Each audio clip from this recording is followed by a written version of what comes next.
in Ferguson, Missouri in 2014.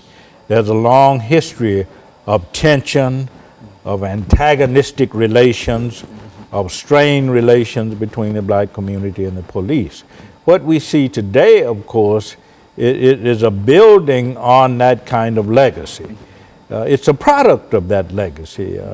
When Michael Brown was killed in Missouri in 2014, many in our society, particularly in the black community, felt that it was a continuation of that, what had happened in 1955 with the killing of Emmett Till. And of course we saw Tamir Rice in Cleveland killed, Freddie Gray in Baltimore. So what we see today is a tragic part of that legacy of strained and tense relations between law enforcement and the black community. Interestingly enough, it has to do with, I think, a lot of things. First of all, I think, is that in this culture, in this history of this society, there's long been this view that blacks are somehow or another genetically predisposed to criminology. And that was certainly the view in the 18th and 19th centuries. And unfortunately, we're dealing with remnants of that in the 20th. We dealt with remnants of it in the 20th century and in the 21st century. So we are still dealing with strained relations, antagonistic relations between the black community and law enforcement. And the challenge, of course, has to do with how we overcome this long history, how we overcome this legacy of antagonistic and strained and tense relations between the African American community and the police. Now that's a real question, Dr. Baldwin, and I think all of us are aware of this tension and the antagonism, but now the question that you raised is how do we overcome such things, and let's see if you can answer that for us. Yes. I think that's crucial, because I think that in no matter what period we're dealing with, the ability to be able to overcome it ought to be the same. In many instances. Martin Luther King Jr. taught us that violence creates violence, or violence leads to violence. And what we are seeing today, of course, is not only violence against police. We saw that in Dallas a couple of weeks ago with the alleged shooter, Michael Xavier Johnson. We saw that in Baton Rouge with the alleged shooter, Gavin Long. And we've also seen police misconduct and police violence against blacks. The killing of Philando Castile in Minneapolis, St. Paul, the killing of Alton Sterling in Baton Rouge. So what we are seeing today is this cycle of violence, not only on the side of the police, but also the African American community. So what we have to do is to try and come up with solutions that benefit both sides. And we have people on both sides of the spectrum today. There are those who say that the police are victims, and there are those who say that the African American community is victimized by this kind. But I think on both sides you find people who are victimized. So we have to come up with a voice of reason, a voice of objectivity that gives us solutions for both sides of the equation. And so far we have not come up with that. And some people actually want to turn the clock back to earlier periods in terms of how Africans were treated and et cetera. And I think one of the real issues too is that the more freedom in a real sense, when we started out as slaves, you know, we had no freedom. And so anybody outside of the slave community had the responsibility of keeping Africans in their place. But as we move from one period to another, and then the 13th, 14th, and 15th, all of these amendments, but it really didn't change too many attitudes in reference to the overwhelming majority of attitudes that most whites had toward African Americans. And we see that during the Civil Rights Movement with Martin Luther King Jr. and Malcolm X and other voices of the civil. They spoke out against police brutality. They spoke out against racial profiling And they also called for more justice in the criminal justice system. So we're talking about a historic problem that we need to look at it in this larger historical context if we're going to address it. And I think that's very, very important. When many of us look at what's going on today with policing in the black community, we tend to look at it in a contemporary historical context or contemporary context. But we need to have more of a larger historical view of what's going on. And have people understand that. As a matter of fact, I think that if we can create something, I guess we've created all the forums and all of the activities that we might need in terms of trying to bring about better race relations. But there has to be something that we can do, and there ought to be places for people of goodwill on both sides, African as well as the police department, to create that kind of goodwill. Yes, and we need all institutions involved. We need religious institutions, churches, synagogues, mosques involved. We need fraternal orders of police involved.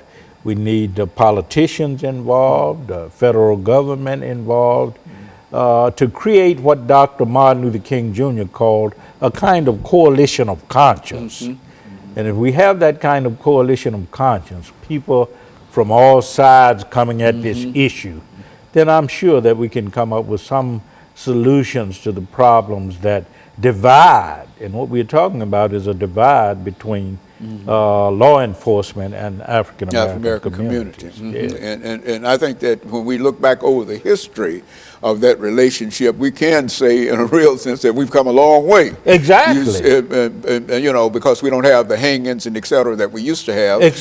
But there's still a long way to go. But we have to understand that we've been able to overcome many of these things. Because when I was a boy, when we saw policemen, we felt that they were the same as the Klan. Okay, and so I think we're going to have a break, and then we're going to come back and continue this. We'll be back with our audience following this very, very short commercial break. Sorry, I missed.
Thank you, and welcome back to the final segment of the show today. We're talking to Dr. Louis Baldwin, and the topic is police and the decline in status of race in America. And so, Dr. Baldwin, over the last 10 minutes that we have here, let's give you an opportunity to sort of summarize, in a real sense, some of the things that can be done in such a way that we can leave with our audience this morning what they can find and pick out among these options, what they can do in order to help the whole situation. Yes, I think we would agree that we are at a critical point in this nation's history. This is 2016, and we're still dealing with antagonistic and tense relations between the black community and law enforcement. What we need, first and foremost, are voices of reason and objectivity. We need voices like President Barack Obama. And President Barack Obama, of course, is walking a tightrope because he's trying to show, I think successfully, that he supports law enforcement, that he understands that without law enforcement, we live in a society characterized by anarchy and lawlessness. But he's also speaking to the issue of police misconduct and the killing of black men. So we need those kinds of voices. Unfortunately, we aren't getting many of those. On the right, the political right, we hear many who are critiquing Black Lives Matter, who are critiquing President Obama, and in many ways blaming them for the problems that we encounter in terms of the relations between law enforcement and black communities. But they are trying to come up with solutions. And I think we need to understand that we have to move in 4 directions. First of all, we have to emphasize the importance of education. And education is very, very important, as Dr. King taught us, and as a King scholar, I would recommend that, is that you change the mind, you enlighten the minds of people when it comes to education. Religion is important in terms of changing the hearts of people. Then you need legislation and court action, of course, the kind of laws that will respect the dignity and worth of all human personality, not simply policemen, but also African Americans and people of other ethnic and racial backgrounds, and finally, nonviolent direct action. Now, one of the groups that I see today that embodies all of these approaches to the problem, of course, is Black Lives Matter. They're very much concerned with nonviolent approaches to dealing with the issues of not only racial profiling, police brutality, but also inequality in the criminal justice system. And I think we got to deal with all of these issues if we're going to solve the problem. We've seen over the last couple of weeks not only the killing of Philando Castile out in St. Paul, the killing of Alton Sterling in Baton Rouge, but we've seen the killing of police officers in Dallas and Baton Rouge. And we need to understand that we aren't going to solve these problems that exist between the black community and law enforcement until we take this 4-fold approach. Education that changes the mind, a religion that changes the heart. And you recall when President Obama eulogized those 5 policemen in Dallas, he talked about the need for a new heart. Dr. King talked about that in 1968, that we need a new heart. Okay, so you not only change and enlighten the mind, you change the hearts of people. You also work through court action and legislation, laws to make sure that people's rights are respected. Not only people you don't want to set up a double standard of justice, one for police and one for citizens. It means that all people, the rights, the life, the liberty, the dignity and worth of personality of all people should be respected. And finally, nonviolent direct action. And I see Black Lives Matter as engaging in these kinds of approaches today in order to improve black community relations with law enforcement. You know, one of the things that I think you'll notice, Dr. Baldwin, and you've probably heard people make some statements in reference to it, is that Black Lives Matter has been maligned by many people. Exactly. And I think that we see that organization as trying to accomplish exactly what you laid out there. That they are, in a real sense, instead of trying to create a problem, they're trying to deal with a problem, solve a problem. Exactly. We need to keep in mind that Dr. Martin Luther King Jr. was accused of creating problems. He was accused of initiating violence. But what he was concerned about was what? Eliminating violence and bringing about goodwill and cooperation between peoples of different racial, ethnic, and political, religious backgrounds. And if you look at the Black Lives Matter, it's not a black movement. It's a movement made up of blacks, of whites, of LGBT people, from the lesbian, gay, transgender communities, people of different religious backgrounds. They are coming together to fight for equal rights, for justice. Not only for people in the police department, but for people in our local communities. And they understand that if you're going to resolve this problem, you need people who speak with the voices of reason and objectivity. And you don't see a lot of that on the extreme right. You don't see a lot of it on the extreme left.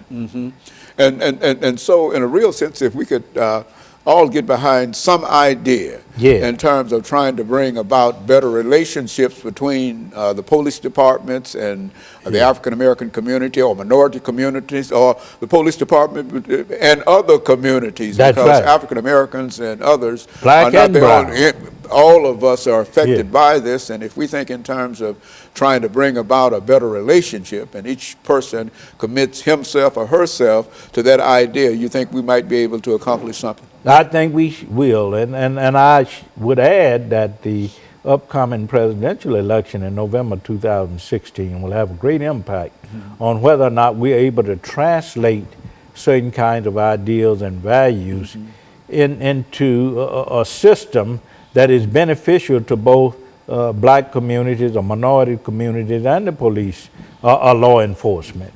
Because we need a society in which the rights, the dignity, and worth of all people, persons, I agree with that. Are respected. That's exactly it. And I read recently where there is an effort in Tennessee to come up with a Blue Lives Matter law, which increases the penalty for the abuse and the killing of police. We need that for all Americans. We don't want to give the impression that we're setting up a double standard of justice in America, and too many of us give that impression. We need a standard of justice that benefits all citizens, that recognizes that people in law enforcement are like the rest of us. They are not above the law.